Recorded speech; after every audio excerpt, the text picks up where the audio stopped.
Yeah, Solid Hill TDS, what's up? Yeah, come on. I.O.W. Sports Network, late night edition. Let's go. Come on. We about to raise the bar. Wild card mar. Everybody grab a seat, cause you know we about to spark. Late night sports talk. Modelo Le Cigar. Man, you don't wanna start. Wild card mar. We about to raise the bar. Wild card mar. Everybody grab a seat, cause you know we about to spark. Late night sports talk. Modelo Le Cigar. Man, you don't wanna start. Wild card mar. Hey.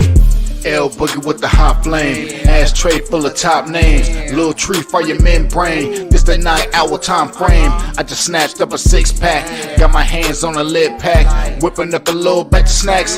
Yeah, man, I think I'm all set. Late night, can't sleep, go ahead and just tap in. Better grab you a cold one, and we about to get some laps in. Wild card on the microphone, he'll hit you with a couple flurries. Y'all need to just strap in for some entertainment sports commentary. We about to raise the bar. Wild card bar. Everybody grab a seat, cause you know we about to spark. Late night sports talk. Modelo Le Cigar. Man, you don't wanna start.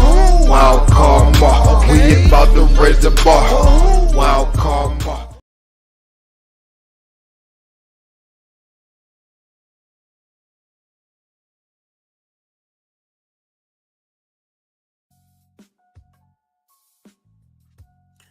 Yo, what's going on? I must have pissed somebody off. Cause I swear, this is the second day in a row that I didn't have some kind of weird glitch just pause my StreamYard account. So just let me know whoever I pissed off. Let's have a conversation so y'all can stop messing with my StreamYard.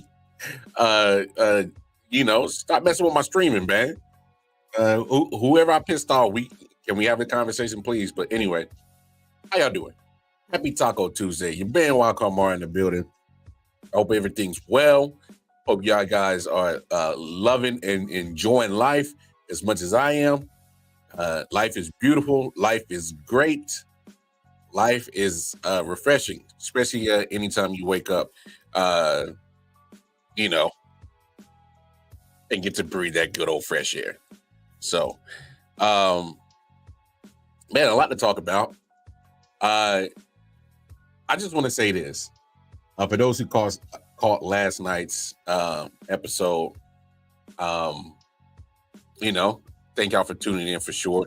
But it's so crazy that a day later, a lot of the talk is pretty much everything that I said last night.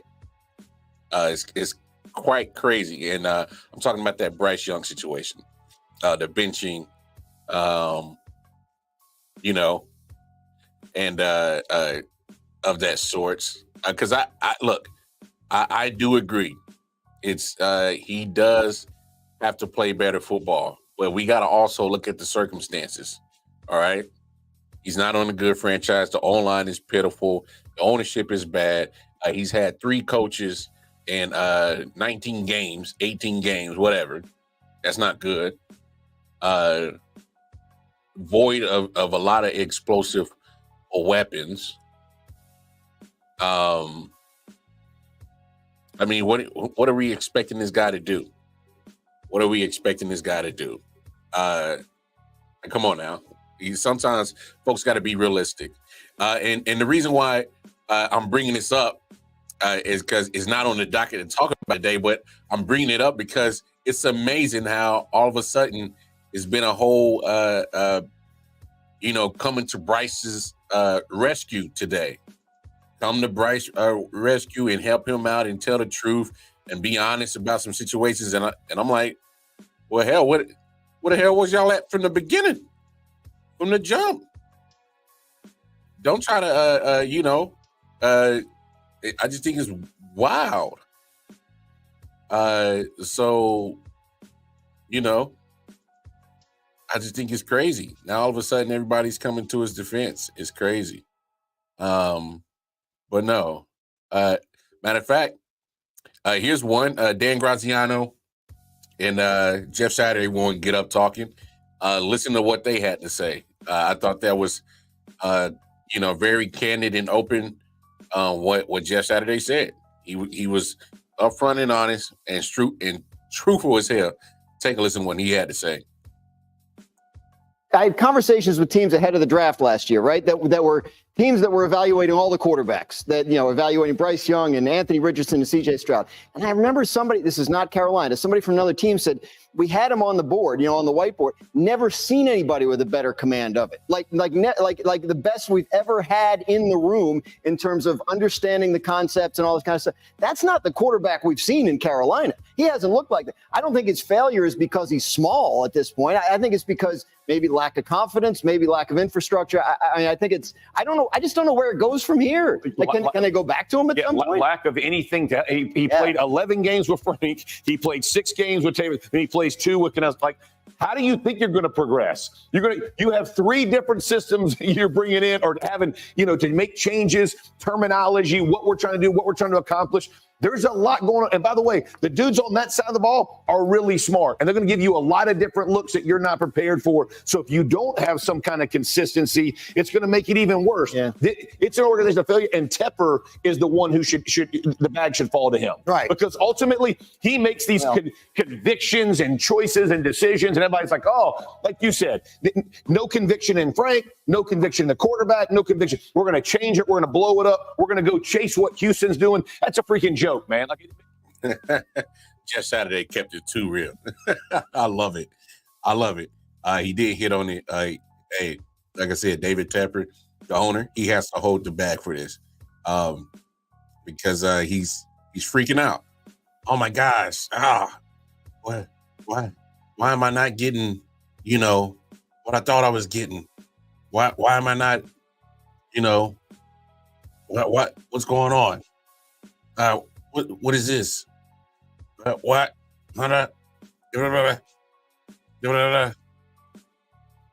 Too many damn excuses, and just be honest. You're impatient as an owner. You're not giving anything to really settle. This is the NFL. You need continuity. You need consistency. You're not allowing any of that to happen. Albeit, and I'll play Chase Daniels' part of the facility. He breaks down the film, but he brought another dynamic to this Bryce Young situation, and I'm going to play his joint in a minute. But listen to what he had to say on this situation. So the question was, what should he be benched right now? Right decision. I think it's the right decision right now. Okay, and I'm going to tell you why. Film don't lie. I did a 22-minute breakdown on YouTube the other day. You watched it. You thought it was good. And this year specifically, just the 2 games. I really haven't watched a lot of Carolina film last year, but I heard it's worse than this year. So 2 games, poor feet, poor footwork, doesn't go to the ball, doesn't go to the right receiver at the right time. You saw Adam Thielen throwing a little fit on the sideline, right? It's just not good ball, okay? Do I think that he's done in the NFL? No, I don't think he's done in the NFL. I think this is a really good step back and say, hey, you need to reevaluate where you're at. Do I think Andy Dalton's the answer down there? No.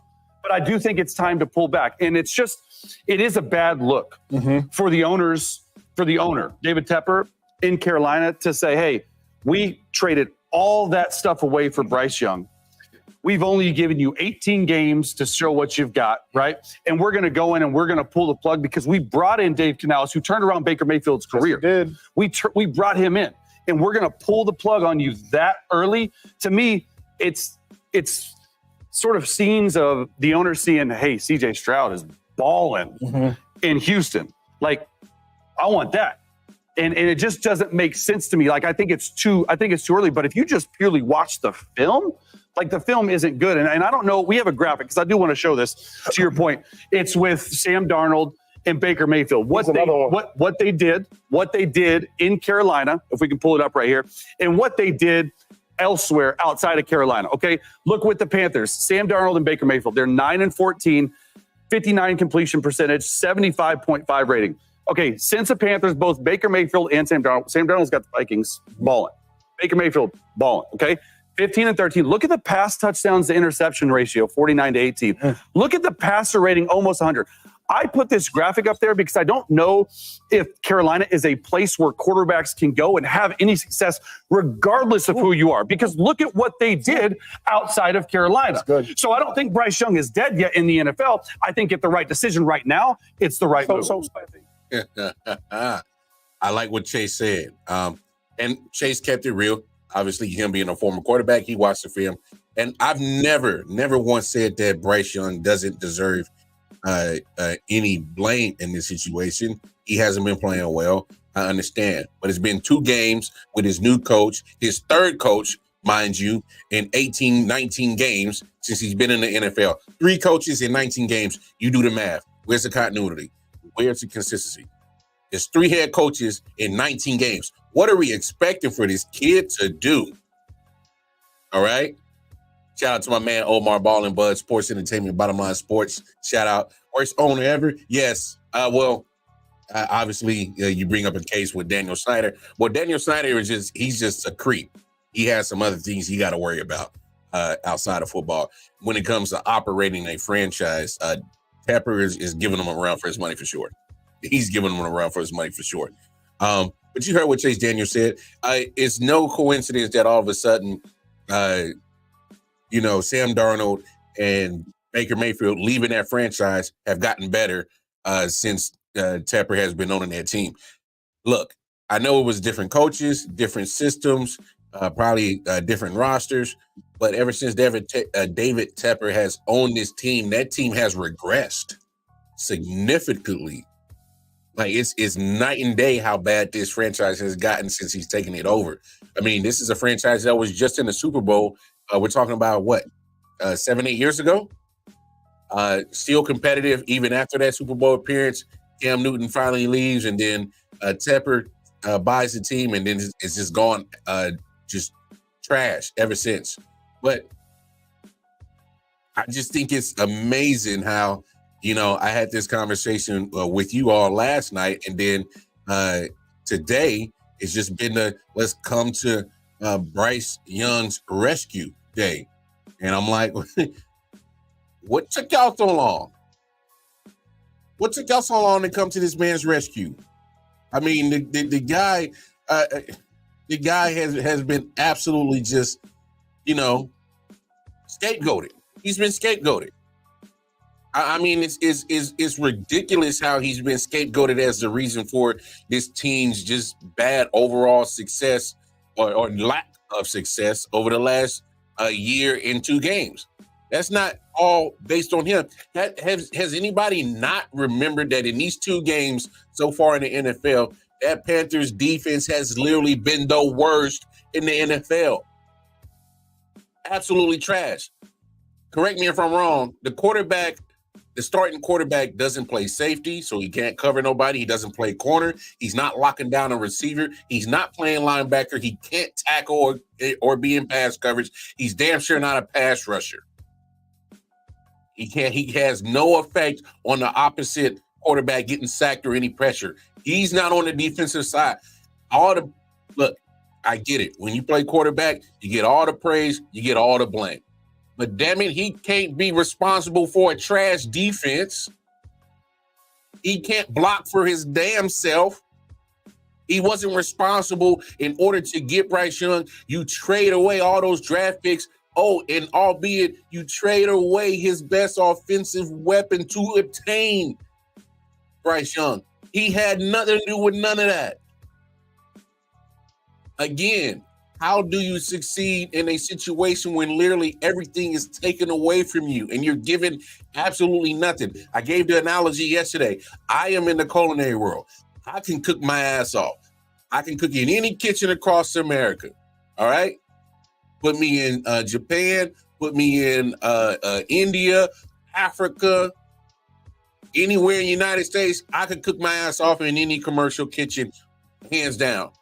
But if you take away my certain tools that makes me such a great chef, I will struggle no matter how great I am. You take away my chef knife and you give me that little Swiss Army knife that goes in your pocket, got the little scissors, got the little flashlight and shit on it, and the little nail filing thing for a knife. If you give me that to cut with, I'm going to struggle. You give me a candle. Hey, this is your heating source. Cook with this candle. I'm going to struggle. I don't care how great you are. Name a quarterback in the league, no matter what their name is, and we know what their legacy is. It could be Aaron Rodgers, Patrick Mahomes, Tom Brady, Drew Brees, Joe Montana, Dan Marino. Go anywhere. Name a damn quarterback. Put them on this trash-ass team. They will struggle. No matter how great you are, if you are taking away things to help you succeed, you will struggle. Point blank, period. I understand that Bryce Young is not playing well, but damn it, how are you expecting this man to succeed? How you expect him to make chicken salad out of this big pile of chicken shit? It's a heaping pile of chicken shit. You want chicken salad? Good damn luck. It ain't gonna taste so damn good. It's gonna taste pretty shitty, pun intended. But I just love how everybody all of a sudden is coming to Bryce's aid today. Dan Orlovsky chiming in on the situation today on the Pat McAfee show. Let's listen to what he had to say. NFC South. Bryce Young bench, 2 games into the season. They're going to Andy Dalton, at least in the near future. What's your thoughts on that situation? How does it play out? Is there a way you go back to Bryce Young? What do you think the thought process is with Dan Morgan and Canales down there in Carolina? No, I think Bryce is done in Carolina, and I would encourage them, implore them just to trade him. You're not going back. You're not making this move unless you have, one, already decided as a group, as an organization, hey, we're moving on. Or you're going to lose your locker room if you keep playing him. So, I think he's done in Carolina. I've seen it floated around, the Dolphins. If I were the Los Angeles Rams, I would probably make a call. And D-But, this, like, AJ, it in Pat, this. Thank you. Is kind of why teams go through their quarterback evaluations in the draft process, even though they're unlikely to be drafted in one, where those guys are expected to be drafted. Because, the Rams might have absolutely loved Bryce Young coming out of the draft last year. And so this might be a situation now. Matthew's older. Their team has been absolutely destroyed by injuries, and their perspective on their season is kind of very different right now. So I just don't think in Carolina, we've seen Baker, we've seen Geno, we've seen Sam Darnold now a little bit. We've seen Jared Goff, I guess, a little bit. Those guys have made their careers, but they're all at different places. I just don't think it gets remade in Carolina. 1 win for Malik Willis. Yeah, but he looked like a completely different guy. 12, 14. How about him? Where we go? Yeah, exactly. And that's a good Colts team. In it, you're right. Malik played well, but that was as good a coaching as you can do by the floor. I mean, it was ridiculous. And on the other side. Anyway, interesting take from Orlovsky right there. I'll actually come back to that in a second, because him saying that he should be traded to a certain team. I'll talk on that in a second, but I will say this. I'm actually surprised that he's saying that he should be done in Carolina. Well, no, I'm not surprised, because it's 2 games in. You're already pulling them with your new coach, which, by the way, look, Canales is going to get a little bit of leeway because what he was able to do with Baker Mayfield, and that's what Tepper was expecting to get in Carolina. But you got to give him an O-line. You got to give him people to throw to. That's worth the damn. You got Deontay Johnson, who, let's be honest, he has the talent, but he's a sucker. He's one of them cats that just, he ain't gonna put in that work to beat a dog. There ain't no coincidence why Mike Tomlin and the Pittsburgh Steelers couldn't wait to get rid of him and get him up out of Pittsburgh. There's no coincidence. All right. Guy had to be a headache. I don't care what nobody says.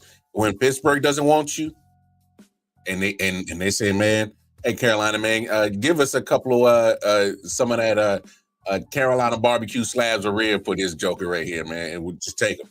We don't want them. That says a lot. You get him Adam Thielen, who's 32, 33 years old. That's supposed to be your number one wide receiver. Come on. What are we doing? What are we doing?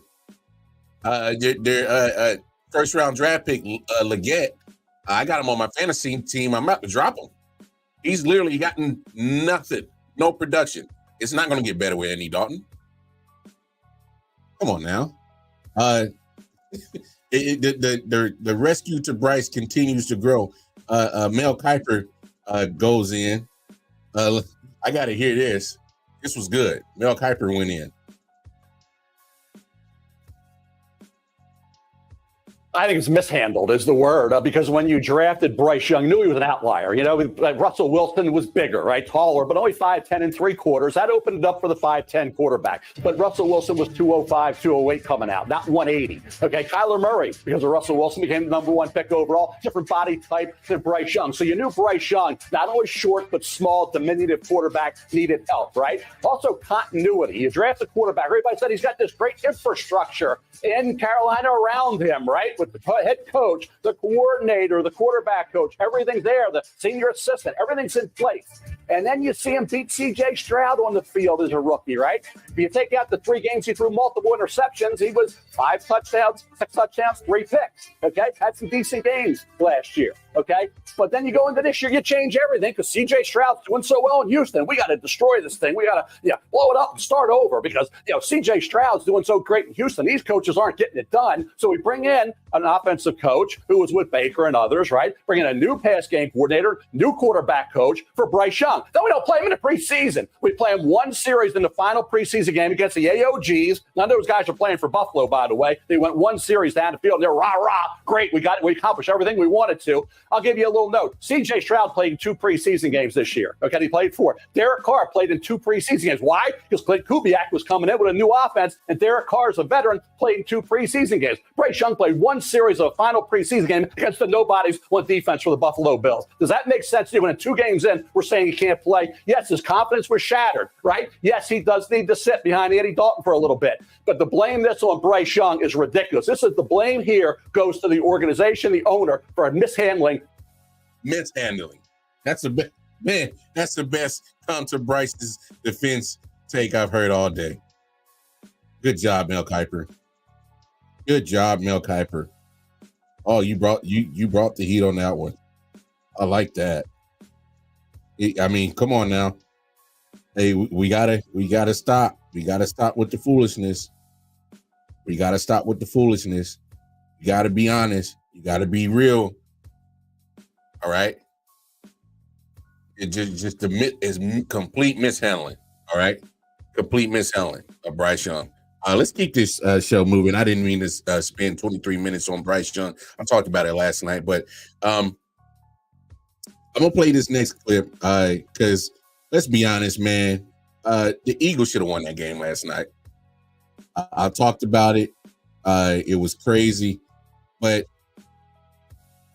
it's something about certain teams that find a way to lose because they just don't make smart football decisions. And this clip is going to lead into exactly what I mean by this. So just listen to what Chase Daniel on the facility had to say about this one. GM, he drafted Jordan Davis and Jalen Carter. They were nowhere to be found last night. Correct. Like, I think Jalen's great, but he was nowhere to be found in that pass rush. And we were talking about it, Shady. I mean, it's an okay offensive line for the Falcons, right? They're not great. Like, you'd expect Vic fits that scheme well because they do have the 4 rushers up front that need to get home. But at the end of the day, I'm going to go with Nick Sirianni. Ooh, talk to me, Chase. I'm listening. And there's a couple reasons. One, you started the show saying just how epic of a big collapse it was. All right, I got community noted by Next Gen Stats on my take with the Chicago Bears with the pass rushes. All right, I'm not going to get community noted on this because the comeback for the Falcons is the 7th most improbable win in the entire Next Gen Stats era. They had a 0.7% chance of winning when that 2-minute drive started. 0.7%. Not even 1%. Epic collapse, okay? But I just go back to Nick Sirianni's decision. I think it's the second drive of the game to not kick the field goal. He goes for it on 4th and 4. Twice. Twice. Okay, but kick to field goal. Like I think that these coaches, and rightfully so, they get so enthralled with analytics, and they have a whole team around them that goes and says, hey, it's 4th and 3. That's what they say. And you got a green light, like go for it. At the end of the day, you got to step back from it early in the game. You don't know how this game is going. You're really at that point, the second drive of the game, you're controlling the game with the run. Saquon Barkley looked amazing from the start. All those RPOs, those penalties were called later in the game. So they were rolling. At the end of the day, just kick the field goal, and you take the points, and then it's a 9-point lead when he gets the ball back. And we'll talk about the third down play call as well. But at the end of the day, Sirianni's trusting analytics too much for me. At the end of the day, you just got to think about it from your mindset. Just take the points, man. The reason why I wanted to play that clip is because here's the thing. Chase Daniel is 100% right on some things, but I gotta caveat my take with this. I'm not mad that he went for it on that third down and threw the ball because Saquon was wide open. All right? I understand drops happen, and that's part of the game. Saquon has to catch that football. All right? I think we all agree to that, right? If Saquon catches that football, we're not even talking about the Eagles losing. But my bigger thing is, my biggest take on what Chase said is closer to the end of that piece, he's relying on analytics too much. So that leaves me a question. And with the analytics in NFL, which, let's be honest, analytics has probably been a part of NFL for a long ass time. It's been part of MLB for a long ass time, NBA for a long ass time. Analytics has probably been in sports without us even realizing for a long time. All right? It's probably been there the whole time. We just never really paid attention to it. But now with, technology and a lot more money invested in analytical research and all that shit, it gets pushed to the forefront in analytics. So here's my thing. Here's my question I got to propose. Are analytics, is it messing up the NFL? And the reason why I pose that question is because you look at what Nick Sirianni did. Those weren't football decisions. Those were based off analytics decision, numbers. All right, let's not look at the word analytics or try to make it difficult. It's numbers. All right, it is numbers, a whole bunch of formula and numbers presented together, spit out, and says, oh, do this, do that, do this, do that. It's numbers. All right. Here's the problem. Numbers don't play on the field. They don't. Numbers don't play on the field. People do. All right.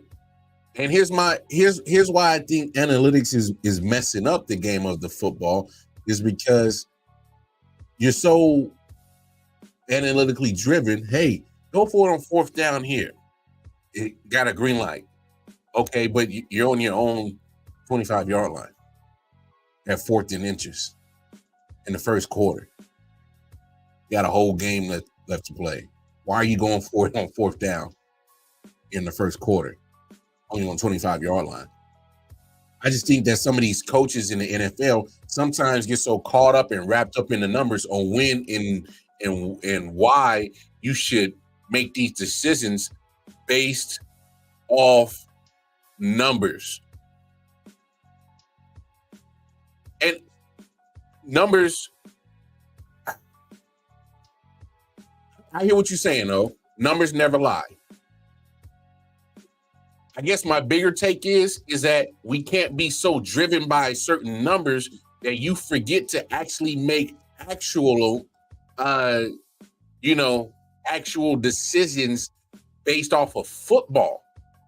Like, why would I go for it on 4th and 1 on my own 25 in the first quarter? To me, that's silly. When you got a whole game left to play, and if you don't get that first down, you just gave your opposing team literally the shortest field. They're already in field goal range, so you're giving up points already. You know, it's just certain things like that that just when you go and crazy by the number, like come on, what are we doing? Like, I love Dan Campbell, and some of the decisions that he makes, I think, is more analytically driven instead of football decisions. You know what I'm saying? Oh, great point. I'm glad you brought that up.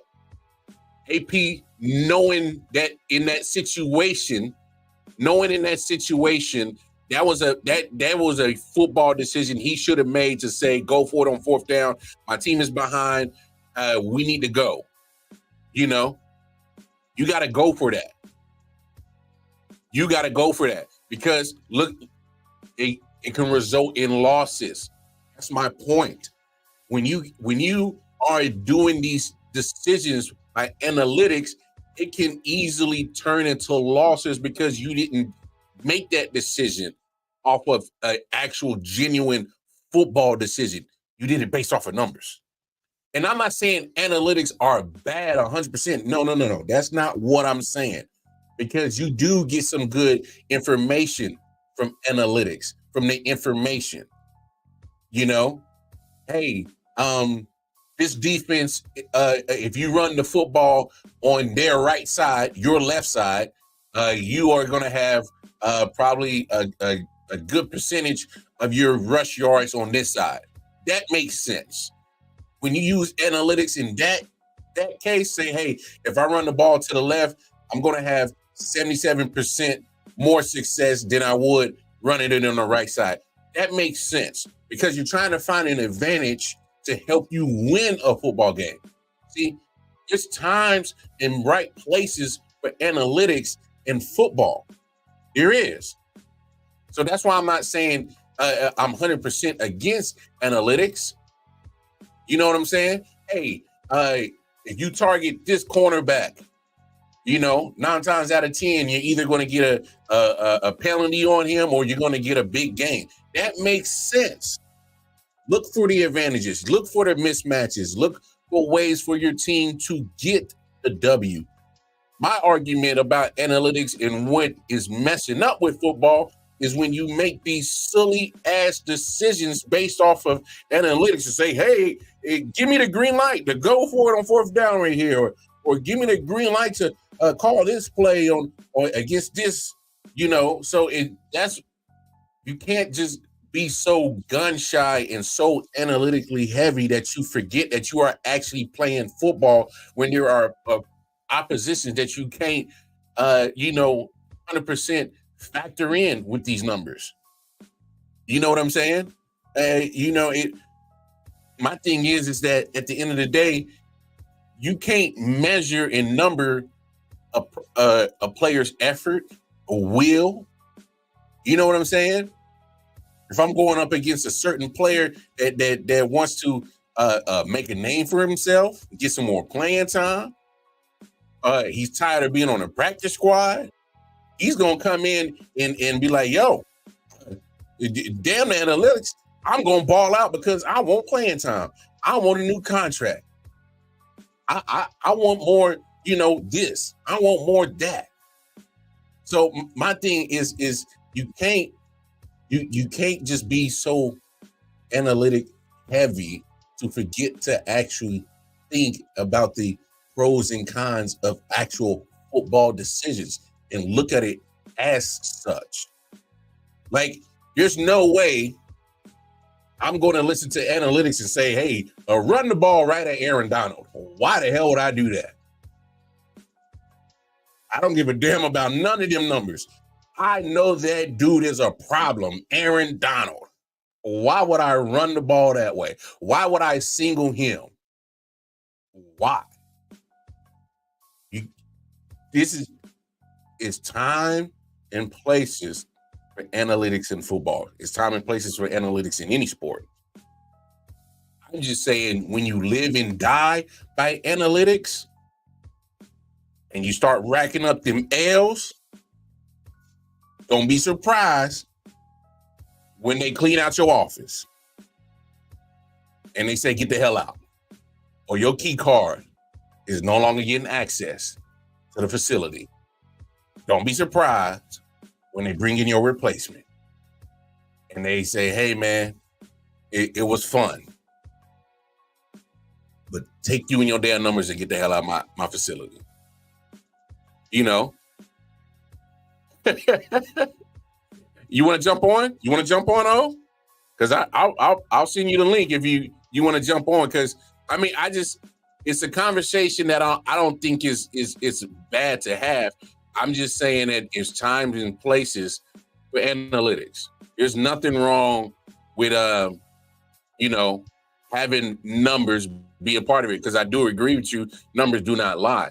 I'm just saying you got to apply them in certain instances and certain places in the game that needs to be had. There's certain times and places that you can't just, I'm listening to the analytics right here, and that's my decision. No, you need to, still be, I guess, what I lack thereof. Still use your common sense. Still use your football acumen that says, hey man, that may not be a good idea. So check your inbox, check your inbox on Messenger. So sometimes I just think that there's certain times and places you gotta put it to use, and sometimes you just gotta, make football decisions based off of matchup wise. Hey, I trust this 6'4" wide receiver going against this 5'10" corner. I trust that matchup. I trust a 6'4" tight end like Travis Kelce against any safety who at best are going to be 5'11", 6'1". I trust that matchup. You know what I'm saying? I trust Derrick Henry running downhill going against a safety or a corner.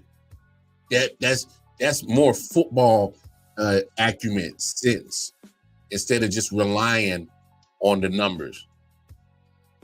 So, like I said, I'm not crapping on analytics. I'm just making sure that when it comes to football, that you apply it at the right time and the right places, not living and dying by it. That's all I'm saying. That's it. And right on time, my man Omar, a former analyst himself, he's going to defend his original profession. Hey, that's a point of conversation. My man Omar, what's going on, bro? Former analyst himself. Yo. His original profession. It's a point of conversation. My man Omar, what's going on, bro? I don't know what's happening. Oh, I'm using the wrong remote. Just turn it down a little bit. Using the wrong remote over here. I got too many remotes. My brother, what's good, baby? So, I mean, listen to me though. All right. So when I went into the military, I went in as a data analyst. So I was a intel analyst. I studied the numbers. I studied the facts. I studied all the stuff that came in, and I analyzed it. The problem is when you look at these NFL coaches, look at somebody who was who's that bum ass coach that coached for San Diego last year? I forgot his name already. Brandon Staley. Yeah. Mister, I want to go for it on every fourth down, except when it really matters in the fourth quarter. And then when I do, I get one of my players injured. So when you're thinking about these sort of things, the coaches that are actually analyzing these things on game day are getting the information, but they are not able to properly analyze. If you have data, you need to be able to analyze that data. And so, again, when I went into the military as a data analyst, like if you can't analyze data, if you can't tell right from left, you're going to quickly lose your job or lose your position or be reassigned to another position that takes less intellectual capabilities. And so that's what this is here. These coaches don't know how to apply the analytics. They don't know how to analyze. Okay, because what happens is the nerds, they have the numbers, right? I'm half and half. I'm like half nerd, half jock. I'm right in the middle. So like the nerds, I get it. It's cool. But the nerds, like, they can't communicate with the front office because they're telling them, okay, well, as you mentioned, like, Okay, yeah. Well, 75% of the time, you're not going to run it to the right side on the Rams because Aaron Donald is always going to be there. Sure, that makes fucking sense. I don't want to ever run it towards Aaron Donald. But at the same time, if you're saying, okay, well, on 25% of the times, if you run a swing route to the right, you're not going to get a first down on this play. But you know that all day, like you said, you've been running this route and it's been working. Well, sometimes you need to analyze what's data when it's needed and when it's not. And the problem is that's what the coaches can't decipher. They can't decipher when they actually are supposed to analyze the data the right way and when they actually do and then mess it up anyways. That's a good point. That's a good factor that goes into that, is because like you can have the numbers, but if you can't actually understand what it means or actually and apply it, you just got a paper sheet full of numbers. And you Brandon Staley, he went for it every time on fourth down because analytics, and he failed every time. Why? Because he didn't run the right play, because he didn't analyze what is the right play to run in this situation. He never figured that out because he didn't care enough. Yeah, and that matters. And that's why I said I have nothing against analytics. I have a problem when you don't apply actual common sense and football acumen with the analytics, and you come up with the results with Brandon Staley. That's why he didn't last. That's why he's sitting there on the side. Well, I can't recall if anybody picked him up as D coordinator, but He's sitting at home. That's what he said. He's sitting at home. That's what he said. So, and look, Nick Sirianni, another analytic heavy coach, he didn't apply the right analytics to close that game out. Albeit, I'm not mad at the call, because let's be honest, Saquon has to catch that football. But if you look at his numbers, I mean, even if Saquon didn't catch the football, Jalen Hurts can't throw that ball. Like, that's just a ball you can't throw at the end of the game with the game on the line. You've got to be more confident than that. Here's the thing, and this is why I'm saying I'm not mad at the play call, because Saquon has to catch the ball, and I'm also not mad at the decision to go for it at that point in time. But could there been a better play? Of course. You know why? They was running the ball in great success. You know, maybe not even thinking about throwing that ball or calling that passing play, because hell, why not? Saquon was actually more effective on the ground game. Jalen Hurts was more effective. Saquon has 4 touchdowns in the first 2 games, more than he had in the Giants all damn last year, probably. I don't know if that's true, but hey, it probably is, but still, if you got success on the ground game, you know, sometimes it's okay to repeat your same success. You don't have to get too cute. So I can see that. If it ain't broke, don't fix it. Don't fix it. Don't fix it. Hey, why don't you stick around for the last 20 minutes of the show, man? You got anything else? Yeah. Let me go fill up my whiskey, and I'll be right back, my friend. Go ahead. I'm gonna chop into my next topic. So my man Omar is in the building with us. Y'all make sure y'all tap in. Ball and Buzz Sports Entertainment here. Him and my man Clubber D. Good peoples, good folks. He's also part of Bottom Line Sports. So, great people over there. Y'all make sure y'all tap in with them as well. But let's talk about this situation as Tua Tagovailoa gets put on IR today. So he'll definitely be out 4 weeks for the Miami Dolphins. Nobody knows about the actual future past that.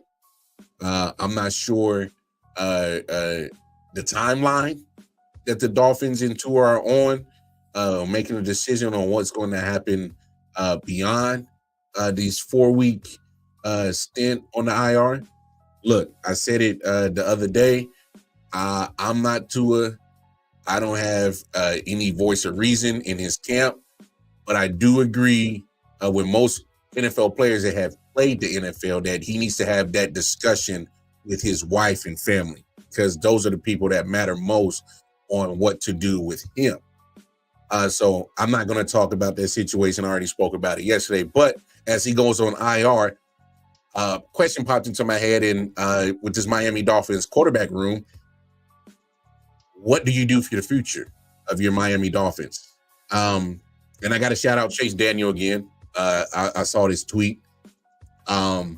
He said, who likes Matthew Stafford to Miami? And I thought about it. And I thought about it some more. And I thought about it some more. And I really put some thought into it.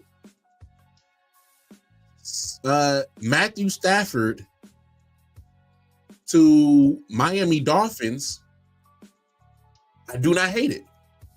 The reason why I do not hate it is because if I'm Matthew Stafford, I'm looking at what's going on in my current situation with the Rams. We've already won our Super Bowl, all right? We went all in. We beat the Bengals. But for the last 2 years, we've been kind of up and down. Aaron Donald has already retired. Jalen Ramsey's already been traded to Miami, found a new home. Von Miller is in Buffalo. So our team that won the Super Bowl has already been pretty much blown up. And 2 years later, you're still there. You're getting beat up, matter of fact, because you can't get no consistency on your offensive line. Your whole left side is out. Left tackle, left guard, they're hurt. Your prime receiving option, Cooper Kupp, just took another stint to the IR. He's going to be out for a significant time. Your second option at wide receiver, Puka Nacua, is already on IR. You're dealing with so many injuries, inconsistency on your offensive line. You're getting older. I'm not saying Miami has the best O-line in the world, but it might be slightly better than what the Rams situation is. And your weaponry is an upgrade. Tyreek Hill and Jalen Waddle looks pretty good. You got a solid tight end in Jonnu Smith. You got A-Chain, a young, great talent at running back. I'm not saying he's top talent, but he's damn sure good. Mostert, when he gets back healthy, he'll be all right. Your defense is okay in Miami. If I'm Matthew Stafford, I wouldn't mind requesting a trade. And if I'm Miami, I would explore it. Because the fact of the matter is, with Tua situation, you don't know the long-term effect on it. Is he going to sit out? And you also got to address it, because even if he does come back healthy and does come back to play, we cannot, without a shadow of doubt, say he will never, ever, ever get another concussion again. You cannot say that.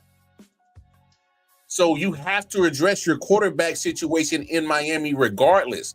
And right now, sorry, Skylar Thompson, I saw a lot of you in Kansas State. You're okay. You're not ready for that position. That's not you. You can't make another trade with another team, is because if my starting quarterback goes out and I already gave you my backup, I'm shit out of luck. So you're not going to get another backup from another team because they need that backup. So you're not going to find a great serviceable quarterback sitting on the street right now, because if that was the case, you'd already been there. So let me know what you think. Let me know what you think. I got one. We need a reunion. We need a remarriage. They were divorced. They had some problems. One kicked one out of the house. If you want to say the Ross family kicked one out of the house. And he came up to Nashville for a little bit, got his party on, and now he's out the league, ready to come back again. Who are we talking about? Mr. Ryan Tannehill. Ready to get back to Miami. I don't hate it. I don't hate that. Because Ryan Tannehill, because he used to play. Garbage. Let's just be honest. He left Kansas State and he looked like Kansas trash. That's what he looked like. Okay? I don't know what Kansas trash looked like, but I assume you do because you lived there. So I'm not sure. But look, whether it's Matthew Stafford, Ryan Tannehill, they have to address it. They have to. Well, okay. I think they should have already addressed it 2 years ago. The moment that Tua had those consecutive concussions that season, you should have already been looking for insurance. And I'm saying insurance because you never know.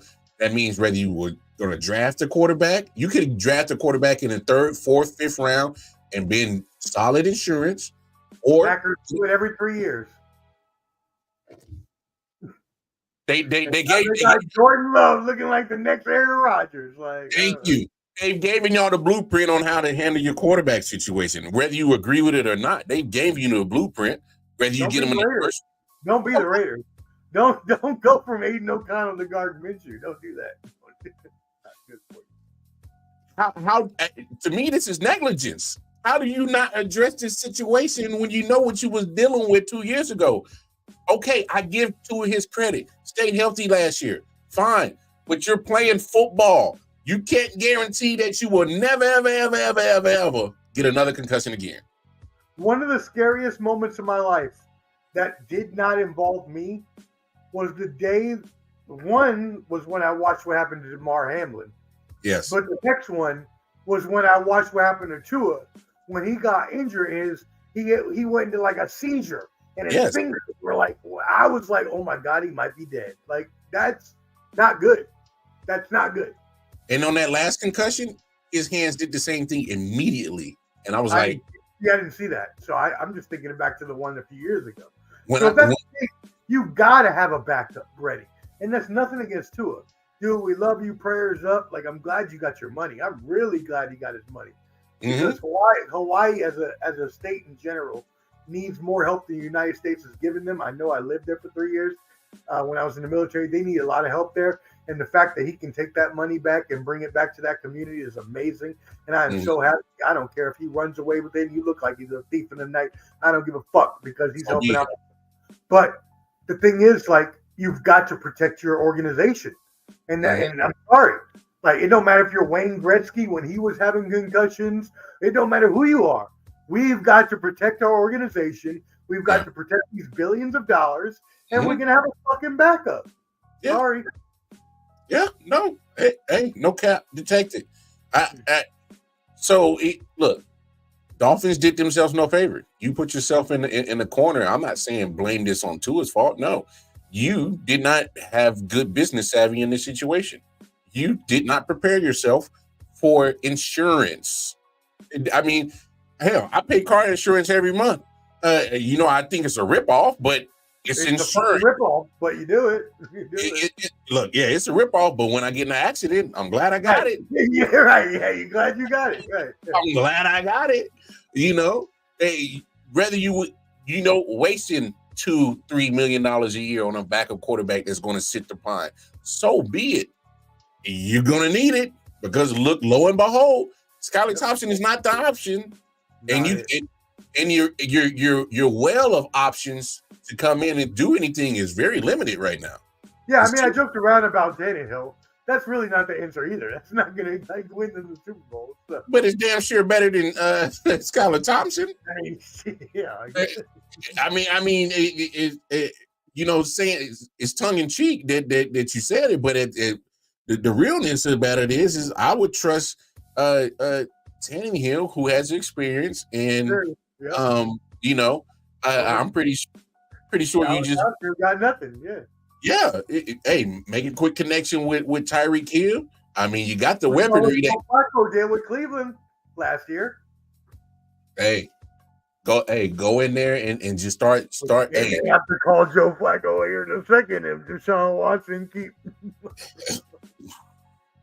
Man, that's another. Can we talk about this? Can we talk about? I'm gonna bring this up on our show on Thursday, anyways. But very quick, can we talk about how the Cleveland Browns ruined their whole entire franchise because they bet on a fucking molesting quarterback? Well, I think the ownership has done this already because they gave Jerry Jeudy a contract sight unseen. I mean, they have a problem with giving people money sight unseen. So it's not just Deshaun Watson that they've done this with. I think this is an ownership thing. You have to look. I'm just gonna be honest.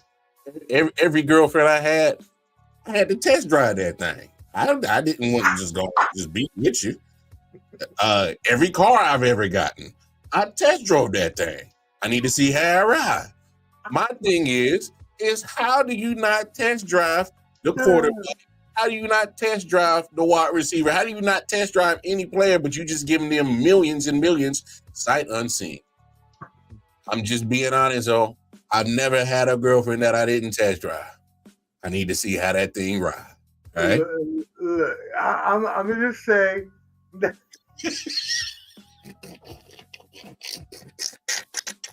Hey, I'm just saying, dog.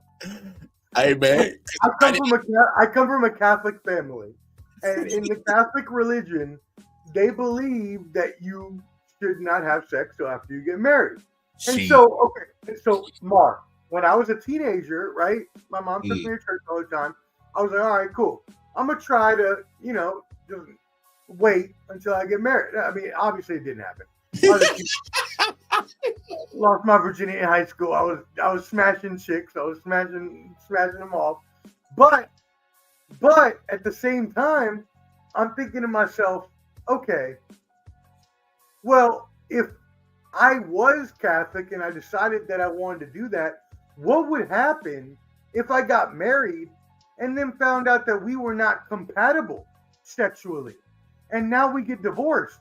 Well, isn't that against the religion as well? So, like, what am I doing here? I'm competing. Like, no, I'm going to have sex first and figure out if we're compatible, because I ain't going to be married to you forever if I don't know that we can have sex. Sorry. I need to see if that thing hitting right, bro. Hey, people can fake the phone all they want to. Hey, I need to be a little Uncle Shay find me and Michelle too. All right? Okay. If Jesus wants me to get married properly and not get divorced, then I need to try out the weaponry first. I need to test out the weaponry. But the analogy fits was wrong with Cleveland, because it's not just Deshaun Watson that they just wow, I forgot we were talking about Cleveland. Where is Cleveland? But no, I mean, no. In all honesty, they set their franchise back, because not only you talking about the 231 guaranteed, fully guaranteed. I don't care what they say about it. 231 fully guaranteed. Then that's not even talking about the draft picks that you gave up, multiple number ones. You know what I'm saying? So decisions like that set your franchise back. And now 13, 14 games in that he's played for them, he's probably got maybe 1.25 of actual good, productive football. Like that's not conducive for what you did. Hey, you live by decisions and you die by them. Point blank period. Point blank period. We're gonna die by this horribly. Give me your thoughts on the. I don't mean to backtrack, but I need to hear your thoughts, because I love your analytical thinking for sure. You're very concise with your thoughts. Give me your thoughts on this whole Bryce Young situation. I said enough today and I said enough yesterday, but I need to hear your take on this. First of all, they will give him another chance. There's no way that you're going to spend your draft pick, number one draft pick, and be embarrassed. If I know one thing about David Tepper and his horrible ownership and his horrible personality and him probably being one of the worst people we've ever met, is that he's not going to give up on something that he invested money into. That's not what billionaires do. They don't do that, right? Some of them, like Warren Buffett, they cut their losses very early on if they see it's not starting to work. All the other ones hang on as long as possible until it doesn't work anymore and then cut their losses. And that's what's happening here, as you can see, year after year after year. And I said this when Bryce Young came out of college, because I was a Tua fan. And when Tua was still in Alabama, I was like, he is going to be an NFL quarterback for at least 5-10 years and be good. And he's proven that. But when Bryce Young came out, I said he's too small. He's not going to be able to man the quarterback position unless he has a top 5 offensive line. Mm-hmm. And even then, those offensive linemen can't be over 6'6", or he ain't going to be able to throw the ball over. So I feel that David Tepper as an owner is one of the worst owners we've ever seen in our whole entire lives. I think he continually put coaches in bad positions. You bring Frank Wright in when he has no coaching experience whatsoever. He's just the OC at Buffalo and has a couple good years. And you think because people call him the quarterback whisperer that he's going to all of a sudden be able to make Bryce Young the next thing. You bring him up. You give up on him after 12 games. That is the preeminent factor and preeminent decisive, like, what is that called? Symptom of bad ownership is when you continually churn your coaches, churn your players, getting rid of people instead of having consistency. The best franchises have consistency. Look at the Pittsburgh Steelers. Chuck Noll, Bill Cowher, Mike Tomlin. You got 3 coaches. Fucking coaches in 80 years? 70? How many? Yeah, 60? I don't care. Damn it, man. That is what you do. Yeah. That is what you do if you want to win. And David Tepper is the antithesis. Damn it. When I get mad, I can't say this word. And I can say it perfectly when I'm teaching class. But when I get very mad, I can't say it. He is the antithetical of everything that is proper ownership. Absolutely. No, I'm right there with you. And the crazy thing is, he was a minority owner with the Pittsburgh Steelers and learned not a damn thing, bro. Learned not a damn thing on how to run a franchise. He gets his own franchise as a major owner and forgets everything that he learned. I definitely needed to hear your thoughts on that, because I think it's a trickle down effect from top to bottom, from the damn owner down to the janitor. That whole franchise is a damn mess. But there's no way you can tell me, and we're gonna get right back into this because don't worry, I want you to go off, King, but don't worry. Yeah. But there's no way you can tell me that you're gonna let Andy Dalton play the rest of the season and not put Bryce Young back in at some point. No, Bryce Young is definitely going to get back in, because there's going to be a point in time where Andy Dalton is going to be looking at the same crap that he's dealing with. It's going to happen to him, and then Canales is going to have no choice but to put Bryce Young back in. Canales, you bum. Frank Wright, you bum. Both of y'all got hired by I want you to keep going off, King. Keep going on. It's a mess. David Tepper he's literally. I don't know what he's doing. Obviously, he had the bad behavior in Jacksonville, throwing drinks on fans, and what is that about? That was crazy. What is that about? That was crazy. He throws a drink over me. You're gonna throw a drink on me? I spent $60 to like sit in these nosebleed ass seats, and I would like a motherfucking dog. I would have sued like a motherfucker. I'd have swung and be like, he did it. I need to sue. He threw it in my face. I couldn't see. I started swinging. I'm not sure what happened. Sue his ass. Give me $1 billion. The carbon dioxide in the Sprite is fucked up my vision. I'm legally blind. I'm legally blind. Give me all your money and the Panthers franchise, because I'll run that shit better than you, fucker. Better than you, dog. Better than you. Because then just look at it. So look what he's done since he came in. Matt Rule, Frank Wright, the interim coach who I forgot that was after Frank Wright. Then now you got Canales. And Bryce Young has started 3 of the 4 in 19 games. Where do you expect him to succeed? In order to get Bryce Young, you gave away multiple first rounds, you gave away multiple second rounds, and hey, the best offensive weapon we have at this point in time, DJ Moore. Yeah, I need that quarterback. Take my best offensive. If there was anybody that was hands off, it was DJ Moore. Anybody that was hands off, it was DJ Moore. You don't bring back Brian Burns. Christian McCaffrey has left and looked like he's found the fountain of. Just traded the best running back in the league. Like he wasn't worth anything. So when you look at all these and your general managers that you're putting in the positions, what are we doing? Apparently, the only statue this fucker wants is a statue of that stupid panther outside the stadium. Apparently, Hey, look, it's literally a shit show. So I don't even think Canales is really look. And I'm not. You know what? No, I got a bone to pick real quick. Go ahead. You know what, David Tepper? Listen up. I was in Charlotte 3 weeks, a month ago for our fantasy football draft. Me and the 703 boys, Clubber D was there. And we tried to go to a Panthers game because we found out, they got $125 tickets in the preseason. Okay, cool. People selling them for mad cheap. We go up to the box office. They try to sell us these tickets for $25. That's it. We said, ma'am, there are no people in there. Why would we pay $25 to go in your stadium? And they continued to try to charge us $25. And David Tepper, we walked away, all 6 of us. And you lost all of our money because you're an asshole. Hey, what's going on, Chappie? He says, my Cardinals put the NFC on notice on Sunday. Marvin Harrison Jr. out here looking like a young Randy Moss. What do you say about that? What do you say about the Cardinals? 40 points, 44.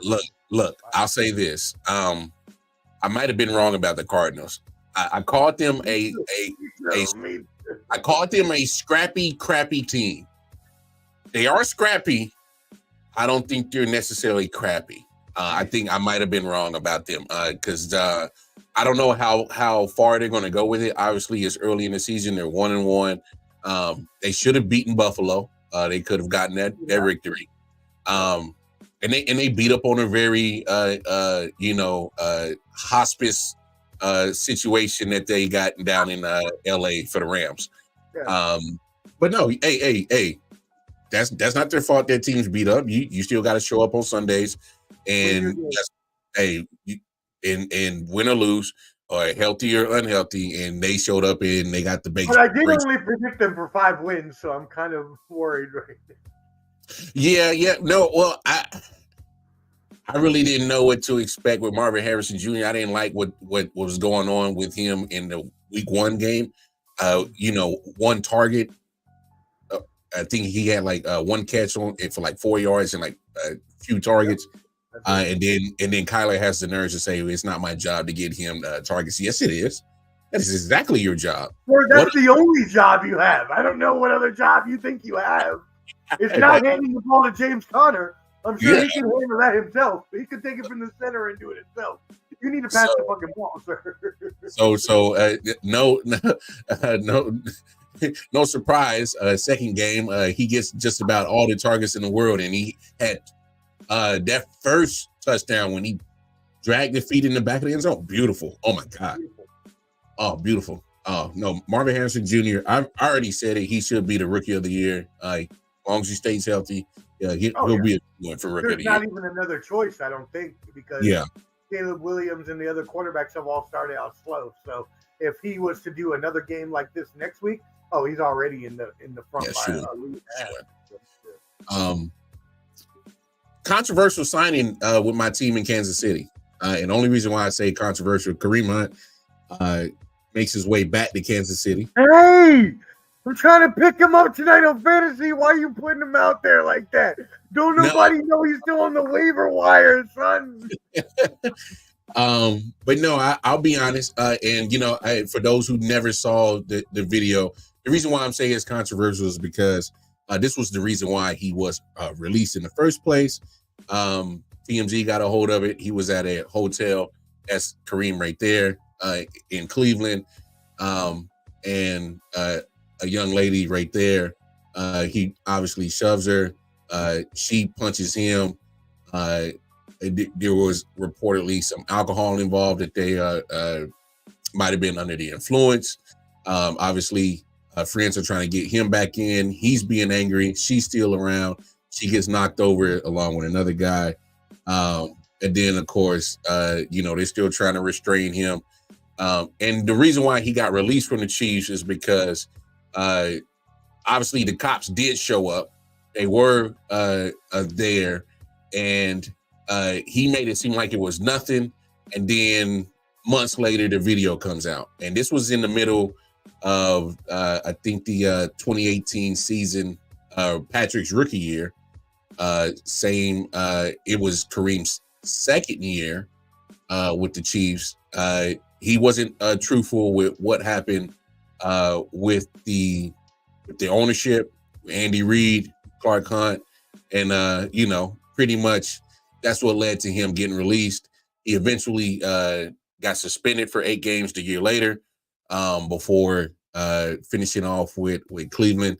And look, I'm not condoning any violence with women. We don't do that, all right? So I'm not absolving him for what he did. However, he's already served his time, his suspension. Legally, whatever was handled with Cleveland has already surpassed. But that's already been handled. He's already paid his dues with that. He paid his 8-game suspension with the NFL. There's been a lot of hate about the signing of him coming back to Kansas City amongst a lot of people in the Chiefs community. I've been noticing on Twitter, Facebook, Instagram, and what irritates me about it is I think people pick and choose depending on who you are and what you look like. They move the needle on the forgiveness. They move the needle on, because we got a guy that's running for presidency with so many felonies. We could forget about his sexual assault allegations, but put him in the damn Oval Office. But we can't let a brother get forgiven for his transgressions, which he's already paid for. All right. But damn him play football. All I'm saying is you can't. How long ago was that? That was at least, I want to say 2018. I mean, come on now. 2018, yeah. Come on now. We all make mistakes. We all do stupid shit. You know how many times I've been in the hotel drunk with my girlfriends and my boyfriends, and we're all beating on each other, and we're all, you know how many times I body slammed one of my chick friends while we were drunk and they all laughed it off? I mean, look, now obviously that's not what that was. Yeah. But at the same time, we all make mistakes, and that was 6 years ago. I thought we were already past that. Now, I'm not forgiving what he did. What he did was despicable. It was unacceptable. He should not have hit her like that. Now, when I say I'm body slamming, obviously we're joking around, we're having fun. That didn't look like it might have been joking around. But at the same time, right, we have to understand that years pass and things heal, people change, people learn their lessons. I can't tell you how much trouble I've been in my life where I've had to learn lessons from and had to grow out of, and I'm not that same person anymore that I used to be. I am, again, not saying anything that he did was right in that video because it was completely and unacceptably abhorrent.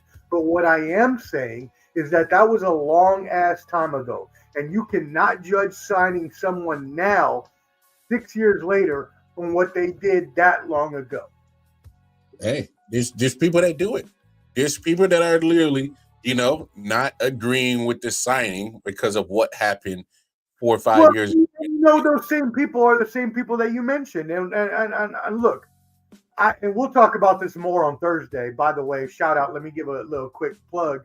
Venture Brawls and Bravado number 7 on Thursday with your boy Wildcard Mar. I'm going to have Mel on there as well, and Clubber D. And we're going to talk about some things. We're going to talk about the Tyreek Hill incident. We're going to talk about some other incidents that have been going on recently. But this is one of those things.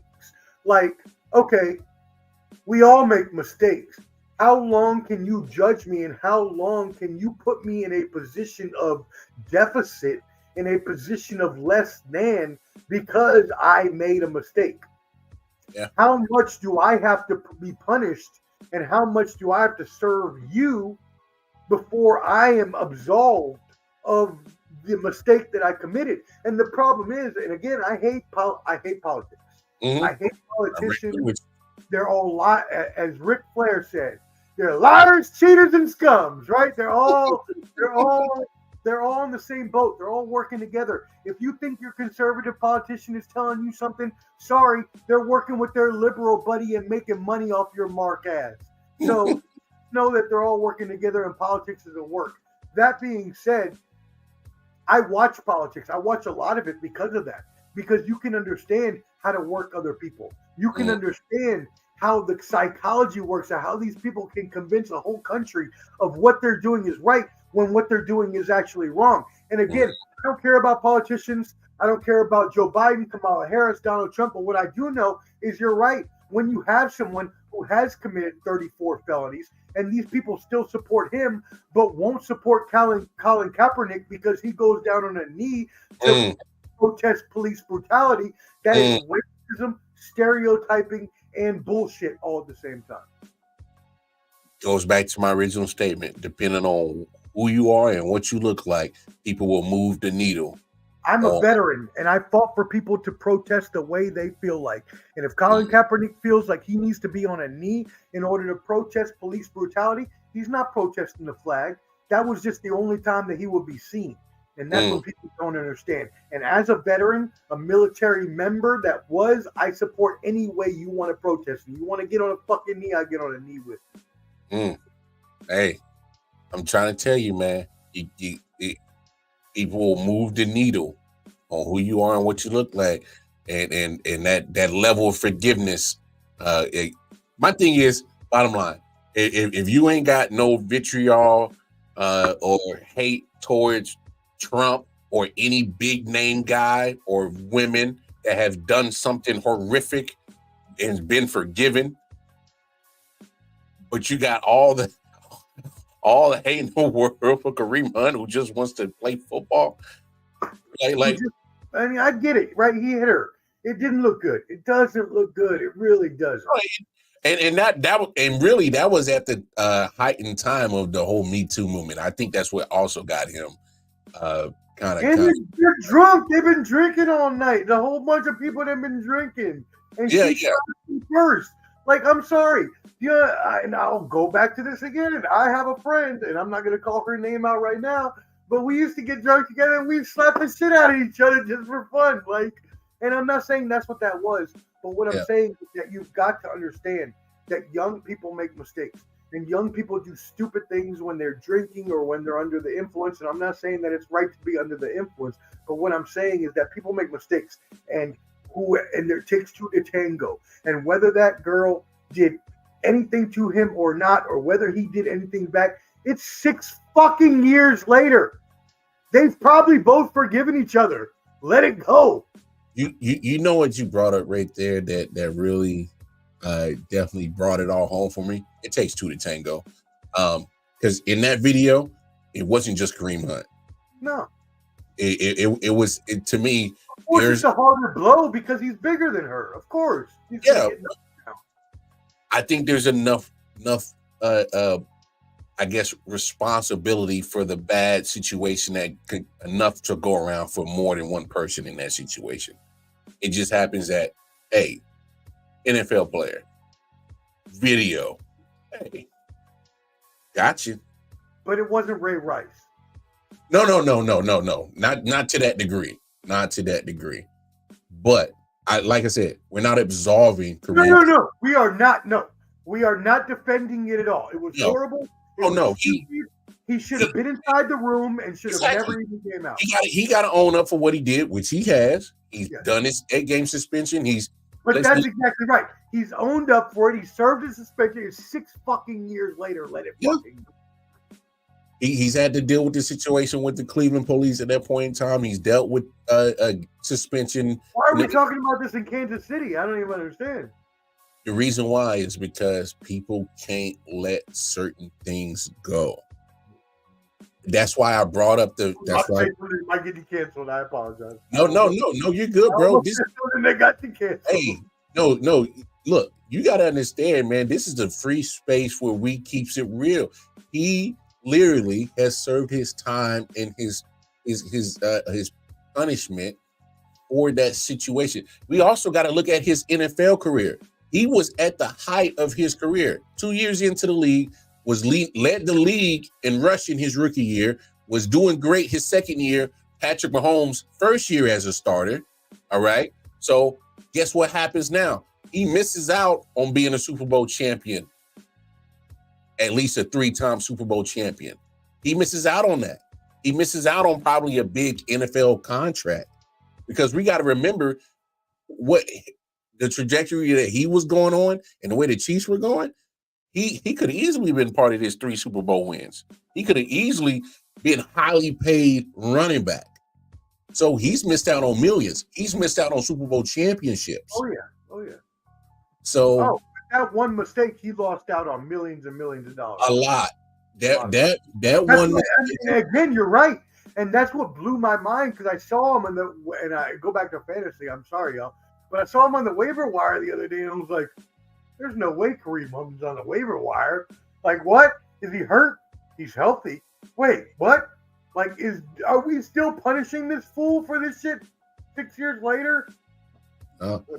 I just find that the hypocrites just find that all of you are hypocrites. I'm so sick and tired of the hypocrites, because y'all do so much shit in your life too. And don't worry, because everything in the dark will come into the light. Y'all always do this shit, and then you always try to get on the minorities or on the lesser folks, the homeless people, the less fortunate people, Hey, it black, happens. brown people. Just wait. Yeah. Hey, what are some of your biggest takeaways right now going on in NFL that you think need to get talked about? What are some of the things that you're like, man, somebody needs to be paying attention to this? The Dallas Cowboys look bad. Ooh. I'm sorry, you can't get beat that bad. I love you, Derek Carr, but I mean, there ain't no second coming to Derek Carr. He's just played 2 sorry teams, and the Cowboys are sorry right now. And I hate to say that, because they were my Super Bowl pick last year, and I still think they'll make the playoffs, but they're not looking good. But who is looking great, and someone that I also had as my Super Bowl pick last year, but that I also put down this year, the Buffalo Bills. Looking on the come up. They got rid of Stephon Diggs. I thought that would be their downfall, and instead they have just used Josh Allen and James Cook to not even need a wide receiver core. I need to see a little bit more before I go on Buffalo. Yeah, you asked me after 2 games, brother. What you want me to do? I'm just giving you. No. I'm just saying. Look, I give Von Miller his credit. He's found the fountain of youth, and he's been playing lights out first 2 games. Way to escape a domestic violence charge, by the way. We ain't heard nothing about that since then. Woo. Yeah. Josh Allen. Hey, look, all I'm saying is Josh Allen's been playing a lot of hero ball. So that still worries me. And if you posting my damn James Cook fantasy touchdowns. Yeah, he's taking them away from Cook. And then also, I'm worried about their next 4 games. Their schedule's brutal. Who we got on the schedule? I'm gonna pull it up real quick because I just looked at it the other day, but is looking very brutal. And like I said, I'm not dissing on the Cardinals. I just need to, I don't know what to really think about the Cardinals as of yet. I think they're strapped. Yeah, I mean, last week could have been a fluke for all we know. Because I mean, they should not have. The Bills played a horrible first week, dude. The Bills should have blown the Cards out. So obviously they got the Jaguars this weekend. They should be able to win that. But you got Ravens, Texans, division game with the Jets. Okay, baby. You should be able to handle the Titans, but the Titans have been playing pretty scrappy. Seahawks, who are 2-0. Here, dude. Yeah, Seahawks look good. Their new defensive coordinator, and their defense is on point right now, son. You get Dolphins again. Looking how the way the Dolphins are playing, you should be able to get them. They don't, unless they bring in Ryan Tannehill, they ain't gonna be shit. Colts. I think Colts just need to. They're struggling on offense. Their defense is actually pretty solid. Defense is solid. Anthony Richardson, he looks good so far, but he's still showing that he's a rookie. He's not there yet, and his downfield arm, as good as he threw when he was at Florida, he's not shown that precision on downfield touches. And then after the Colts, you got Chiefs, the 49ers, back to back. Ugh. Well, yeah. Chiefs, bye, then 49ers. Chiefs. Yeah, tough. Go to rest and get beat when you wake up. And then, so look at their last four. You got Lions, who are going to be tough in Detroit. You got Patriots, and I know people are going to laugh. Oh, the Patriots. No, that defense is there. Obviously, they have a lack on offense, but don't sleep on that defense. Do not sleep on that defense. And you got Jets, division game, and then another Patriots matchup. I just think they're tough. I just think their schedule is pretty tough. There's some teams in there that are like, let me wait. Before we get up out of here, I got to pick your brain. Because I believe we talked about it before. I wasn't high on Caleb Williams, and so far in the first 2 weeks, he showed me why I wasn't high on him. It's not that he doesn't have talent. I've never said that he's never had talent. Mm-hmm. It's the, I guess, lack or thereof able to read the proper defense and know when to put the football. Because those interceptions he threw were in triple coverage. Why are you thinking you can make that throw? This is just not the Pac-12. I'll tell you that. Thank you. You took it right out. I don't even have to say it. I am okay. So first of all, well, I can curse on this show liberally, so I feel good about that. Yes. Fuck USC. I hate USC. I am a UCLA fan, a UCLA Bruin all day. Fuck the Trojans. But I have always hyped up Caleb Williams because in college he had the perfect precision touch. He was just killing it all over the field. But then in the back of my mind, I'm always thinking he's playing Pac-12 defenses, and he's not. And I know because if UCLA can score with their sorry asses, well, then clearly the defenses ain't that great because we're a basketball school. So that being said,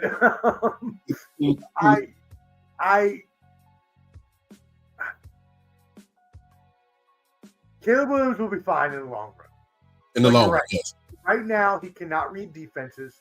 He's throwing balls he acted like Jalen Hurts did after 2 years. Oh my goodness! Versus the Falcons, and he's just being. And you know what? Actually, now that I think about it, and I want to mention this, every quarterback I've seen this year has been very reckless with the ball. Like I was watching the Raiders and Ravens game, and Gardner Minshew and Lamar Jackson are just throwing balls in the triple and double coverage, and I'm like, what are y'all doing? Like, do we not have regular quarterback play anymore? So maybe the quarterback play is regressing, possibly. No, you know what? Oh, I don't hate that take because Patrick Mahomes has been pissing me off. I don't know what's going on. You only got me 15 fantasy points last week. What is happening? Bro, I thought I would never see the day Sam Darnold and Derek Carr and Baker Mayfield would be at the top of the quarterback pyramid playing better than everybody else. I thought I'd never – no, there was a throw that Sam Darnold threw against the 49ers and literally precision, threw it in between 3 49ers on a rope. And I was like, oh, my goodness, is this Sam Darnold? Derek Carr is lighting up the Panthers, which is easy. Lighting up the Cowboys. Derek, I miss you. Please come back. Baker Mayfield is over here looking like, hey, yeah, Cleveland, yeah, look at y'all. You shouldn't have been so quick to get rid of me. Now look at you. By the way, Josh McDaniels, big fuck you for trading away Carr and I don't know what the hell is going on. Why are literally all these quarterbacks struggling? Now I can understand the rooks. I can understand Daniel Jones struggling. That makes sense. Patrick Mahomes, Lamar Jackson, they're all struggling. They're all struggling. So what do you attribute that to? Because I know like Kirk Cousins didn't play in the preseason. Brock Purdy barely played in the preseason. So you got a lot of these quarterbacks, but some did though. So like, what do we? Did Patrick Mahomes play at all in the preseason? I don't remember. He did. He played a few series, whatnot. Honestly, I just think the athletes on the defensive side of the ball are just getting that much better. Oh yeah. I just really think they are. I mean, when you see cats like well, obviously he's no longer in the league. When you see cats like Aaron Donald doing what he did, when you see Von Miller at 35, for some reason is found in the fountain of youth. Cornerbacks are not, they're getting bigger and faster. Yeah, that's another thing is that cornerbacks are not as quick and as long as they used to be. So now it's like wide receivers that are 6'6", 6'4", 6'3" can just get, and if they're fast, blowing the top off the defense, yo. And also, I think some of these D coordinators are,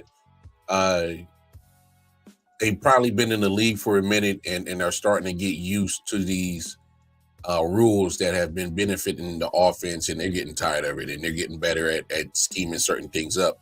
I think that you got to attribute a little bit of that into there as well. I just think the defenses are getting they're getting better because I saw a stat somewhere the amount of scoring has gone down year after year. So I mean that might be coaching because look at Jim Harbaugh. He came in and Los Angeles is a defensive monster, allowing 13 points on average in the first. When Brandon Staley, a defensive coach, didn't do anything for 3 years. Give it a minute. The hospice units will start calling to the Chargers just like the Rams. Just give it a minute. Just give it a minute. Hey, as look. long as you got Khalil Mack and Joey Bosa, I don't care. Give me them. I'm good. Give me them. I'm good. Hey, but them boys Joey Bosa's gonna find his way to get hurt, just like Darwin James will at some point in time. It's inevitable. And I'm not wishing that on them. I'm just saying, Khalil, come back to the Raiders, baby. Please. It's like a crime show of me begging people. Josh Jacobs, why are you doing that for that ugly ass color? Come back to the Raiders. Man, hey, they said, boy, get your 36 toes. I looked at, I'm like 36, 38 toes. I'm like, oh. He ran for like 150. I was like, damn, I missed that. I remember that. I'm like, damn, I ain't seen a guy get 30 plus carries in almost 10 years. I was like, Lord. Minnesota, like, damn, I used to be able to do that. Hey, before we get out of here, old man, drop the social so people can find you, bro. My brother, you already know, and maybe your fans don't, but they should by now, because you see what it is.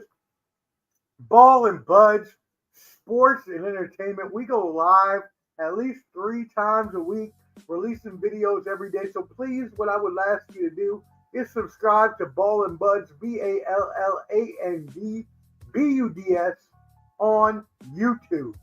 And if you want to follow us on Instagram, that's cool too. And don't worry, because if you are a fan of Wildcard Mar and I.O.W. Sports, I invite you Thursday evening, 6 p.m. Central, 7 p.m. Eastern. We will have Banter, Brawls, and Bravado number 7. This is one of our favorites. I love having Wildcard Mar and Mel on for this. We'll have Clubber D. We're going to talk to Tyreek Hill police detainment.